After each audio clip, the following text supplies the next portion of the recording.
हाल ही में संपन्न हुए विधानसभा चुनाव में बिना किसी गठबंधन के एक स्वतंत्र और विशिष्ट टीम के रूप में, जनता की टीम के रूप में, जनता से प्रेम करने वाली और जनता द्वारा पसंद की जाने वाली टीम के रूप में हमने चुनाव लड़ा।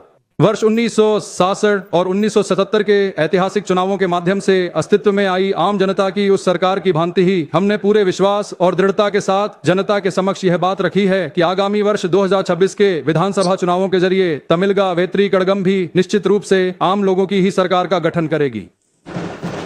जनता ने हम पर अटूट भरोसा जताया और निर्णायक होकर हमारे पक्ष में मतदान किया। जीत का वही गौरवशाली इतिहास फिर दोहराया गया है। विसल की लहर अब एक विशाल जीत में बदल गई है।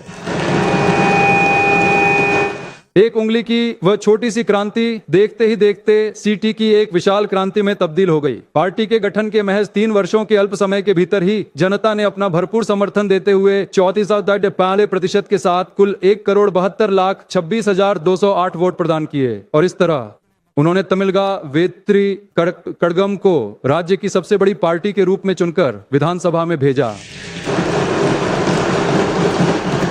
हमारी पार्टी के गठन के केवल 3 वर्षों के भीतर ही हम पूर्ण बहुमत प्राप्त करने से बहुत ही मामूली अंतर से चूक गए हैं और यह लक्ष्य हमसे थोड़ा दूर रह गया है। इसलिए यदि कोई भी व्यक्ति या दल इस सरकार को एक अल्पसंख्यक सरकार के रूप में देखता है या मानता है तो हमें इस बात से कोई आपत्ति नहीं है, बल्कि हमें इसमें भी खुशी ही है। हम स्वयं इस बात को स्वीकार कर रहे हैं और कह रहे हैं कि यह वास्तव में एक अल्पसंख्यक सरकार ही है।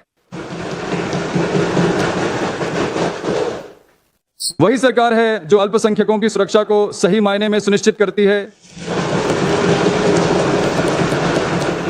इतना ही नहीं, और भी बहुत कुछ है। यह सरकार केवल एक वर्ग की नहीं बल्कि माताओं, बच्चों, बुजुर्गों, युवाओं, कर्मचारियों और श्रमिकों यानी समाज के हर व्यक्ति के लिए समर्पित है। देशवासियों का इस सरकार पर अटूट विश्वास इस विश्वास प्रस्ताव में भी साबित हो गया है। इस महत्वपूर्ण अवसर पर मैं सदन के समक्ष अपनी सरकार की ओर से कुछ वचन देना चाहता हूं। हमारी पार्टी तमेगा, वेत्री, कजगम, पेरियार, कामराज, अंबेडकर, वेलु नचियार और अंजलि अम्मल जैसे महान नेताओं के आदर्शों पर चलने के लिए प्रतिबद्ध है। मैं आश्वासन देता हूं कि यह जन सरकार एक विवेकपूर्ण लोकतंत्र प्रदान करेगी।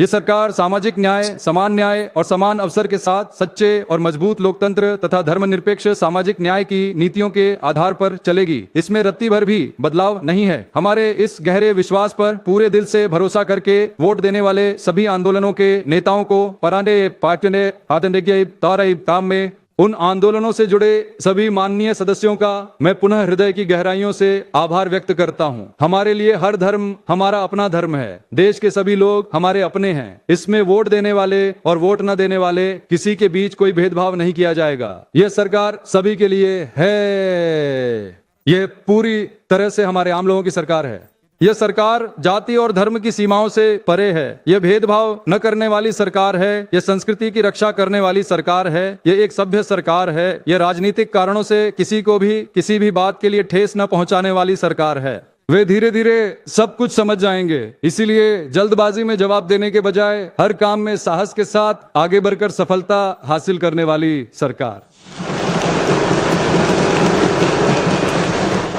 ये सरकार पद या सत्ता के लिए नहीं बनी है। ये उन लोगों का कर्ज चुकाने के लिए बनी सरकार है जिन्होंने हम पर भरोसा किया है। ये सत्ता दिखाकर डराने वाली सरकार नहीं है। ये सबको साथ लेकर चलने वाली सरकार है। ये सरकार किसी के प्रति भी अपने मन में कोई नफरत नहीं रखती है। ये एक ऐसी सरकार है जो समाज के हर व्यक्ति को समान रूप से प्रेम करती है। हमारे लिए तो देश की जनता ही सर्वोपरि है। हमारे लिए केवल और केवल जनहित ही सबसे महत्वपूर्ण है। यही हमारा एकमात्र और अटल रुख है। इसलिए विवेकपूर्ण लोकतंत्र का समर्थन करने वाले आप सभी लोगों का मैं हृदय से पुनः आभार व्यक्त करता हूँ। One India and never miss an update. Download the One India app now.